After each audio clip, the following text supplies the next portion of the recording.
حضرت جابر خود بھی صحابی ہیں، ان کے والد حضرت عبداللہ رضی اللہ عنہما بھی صحابی ہیں۔ صحابی بن صحابی اس حدیث کو نقل فرماتے ہیں۔ ایک واقعہ ذکر فرمایا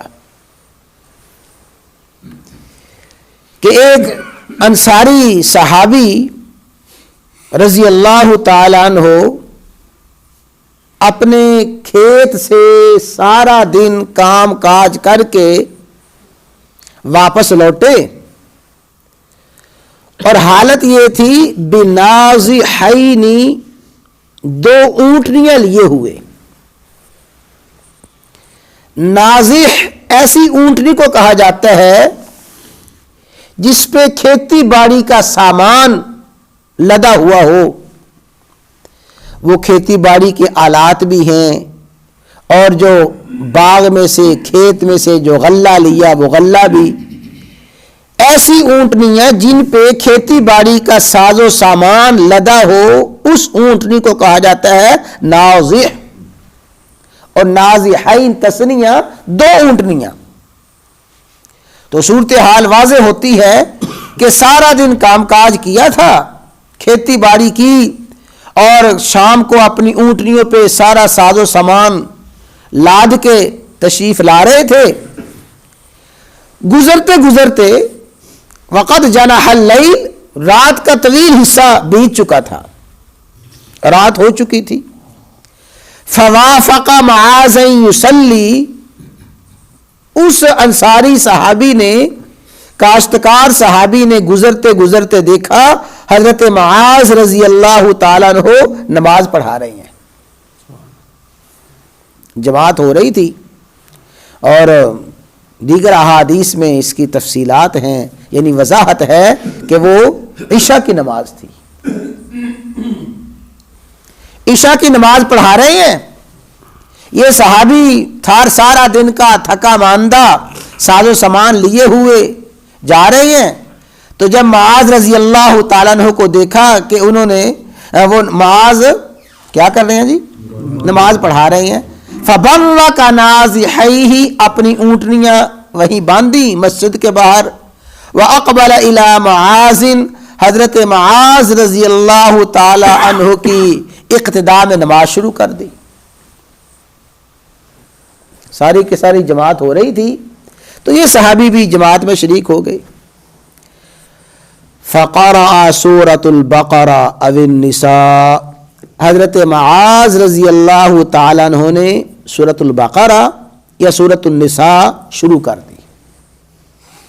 نماز کون سی تھی؟ عشاء کی نماز۔ عشاء کی نماز ہے، اور عشاء کی نماز میں قرات شروع کی سورہ بقرہ کی۔ ظاہر ہے سورہ بقرہ تقریباً 28 پارے کی سورت، سورۃ النساء وہ بھی تقریباً کم و بیش 1.5 پارے کی سورت۔ سورۃ البقرہ سورہ نساء شروع کی تو وہ صحابی کچھ دیر تو کھڑے رہے، جب دیکھا قرات لمبی ہو گئی ہے، فَانْطَلَقَ الرَّجُلُ، وہ چل پڑے، یعنی جماعت کو چھوڑ دیا۔ اور دوسری حدیث میں اس کی تصریح ہے کہ اس جماعت کو چھوڑا اور پیچھے اپنی الگ نماز پڑھی، نماز پڑھ کے چلے گئے۔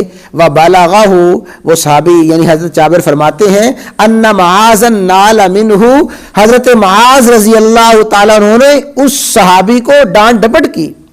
بعد میں جب ملاقات ہوئی صبح ان کو ڈانٹا اور ان کو تنبیہ کی کہ تم نماز چھوڑ کے چلے گئے۔ فَأَتَى النَّبِيُّ صلی اللہ علیہ وسلم، وہ صحابی، وہ کاشتکار صحابی نبی کریم صلی اللہ علیہ وسلم کی خدمت میں حاضر ہوئے۔ فَشَكَا إِلَيْهِ مَعَاذًا، انہوں نے حضرت معاذ کی شکایت کی کہ یا رسول اللہ صلی اللہ علیہ وسلم ایسے ایسے ہوا، اپنا پورا واقعہ بتایا۔ حضرت معاذ نے سورہ بقرہ سورہ نساء شروع کر دی تو یہ شکایت کی۔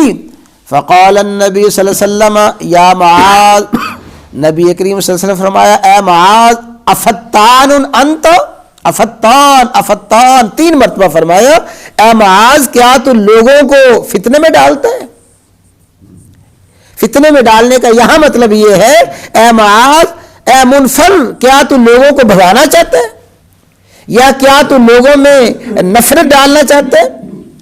او قال یا آپ نے یوں فرمایا افاتن افاتن افاتن انت، کیا تو لوگوں کو آزمائش میں ڈالتا ہے؟